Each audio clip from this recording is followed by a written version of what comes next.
it's Dr. Laura Pence here, your founder of LIGHFBOX, and we are talking about 3 ways to boost your confidence during a time of crisis. And we're on way number 3. If you missed 1 or 2, make sure you watch those videos because that information can be super helpful for you. We talk about joy, we talk about cognitive distortions, and gratitude. Good stuff, so make sure you get to it. Okay, so for this last step, I'm gonna pull a card, read the intention and the prompt on the card in LIGHFBOX, and then dive into why that could be helpful for you and how it could help boost your confidence. All right, I'm grabbing card number 110.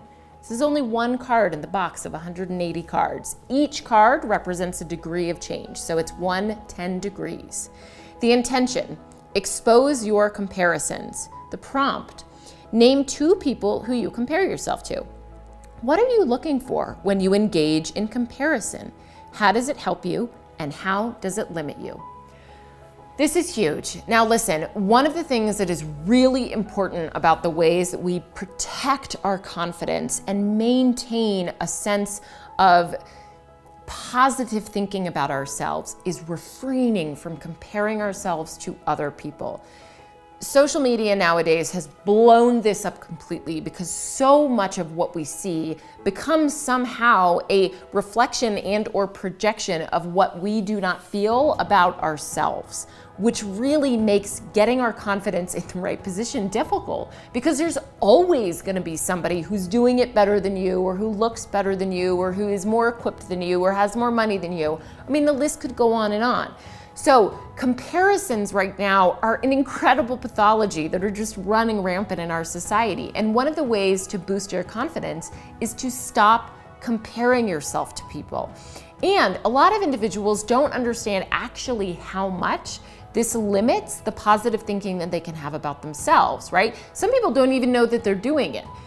That's why you need some self-reflection and some self-awareness so that you can gain an understanding of whether or not you're engaging in comparison and how it is either serving you or slamming you. So I want you thinking about who are the individuals in your life that you compare yourself to and what does that do for you? Does it serve you? Does it make you feel better about yourself, like in a really authentic way and propel you forward into greater motivation and inspiration?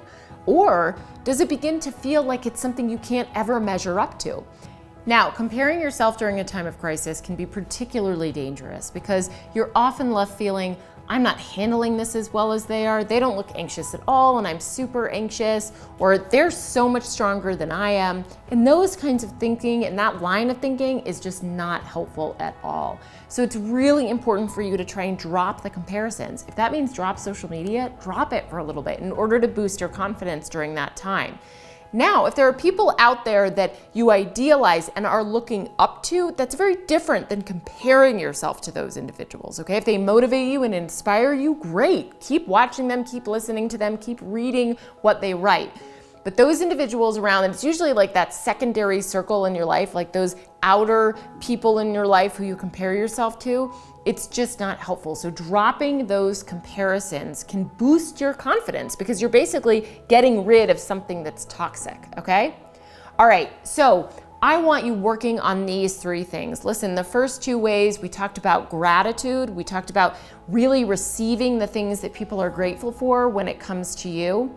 We also talked about the cognitive distortions that you have about yourself, those negative thoughts about yourself that really get you into a position of feeling insecure. And then today, dropping the comparisons, all right? So make sure you watch those other 2 videos if you haven't already. Now listen, those are 3 cards out of 180 in our LIGHFBOX, right? We've got a brass and a steel.